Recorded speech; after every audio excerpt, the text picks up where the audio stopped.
Laxman sir, yes sir. आणि माझे पुण्यामध्ये जे मित्र नातेवाईक आहेत ओके. त्यांना मी जेव्हा सांगतो अरे आपल्याला मुंबईमध्ये एक सुंदर प्रोजेक्ट आहे, तिथे छोटस इन्व्हेस्टमेंट करायचंय, बरोबर ते लोक बोलतात आपलं पुणे सोडून का जायचं. बरोबर. थोडस सांगाल का याच्याबद्दल. सर जर तुम्ही ह्याच्याबद्दल थोडंसं रिसर्च कराल किंवा तुम्ही गुगल कराल किंवा ChatGPT वरती सर्च कराल ना, तर तुमचा हा प्रश्न एकदम बरोबर आहे. पण जर तुम्ही ह्याचं उत्तर शोधायचा स्वतः प्रयत्न केला तर तुम्हाला एक गोष्ट कळेल.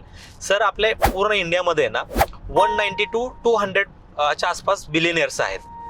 आपण त्या बिलियनर्स पैकी जर तुम्ही बघायला गेला तर सर 40% आसपासचे बिलियनर फक्त मुंबईमध्ये आहेत. म्हणजे साधारणपणे 70-80 बिलियनर फक्त मुंबईमध्ये राहतात.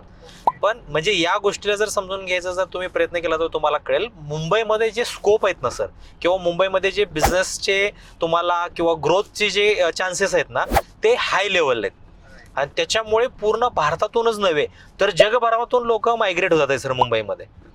आणि त्याच्या पाठीमागचं कारण एकदम सरळ साधं सोपं आहे. त्याच्यामुळे मुंबईच्या ज्या प्रॉपर्टी आहेत ते आजही साऊथ मुंबईच्या प्रॉपर्टीचे रेट दुबईच्या रेटला बीट करतात आहे सर. जे आपल्या लोकांना माहित नाही, आपल्या लोकांना अट्रॅक्शन आहे दुबईचं. बट आज मुंबईमध्ये सुद्धा 200, 300, 500 कोटी रुपयांचे फक्त फ्लॅट आहेत सर.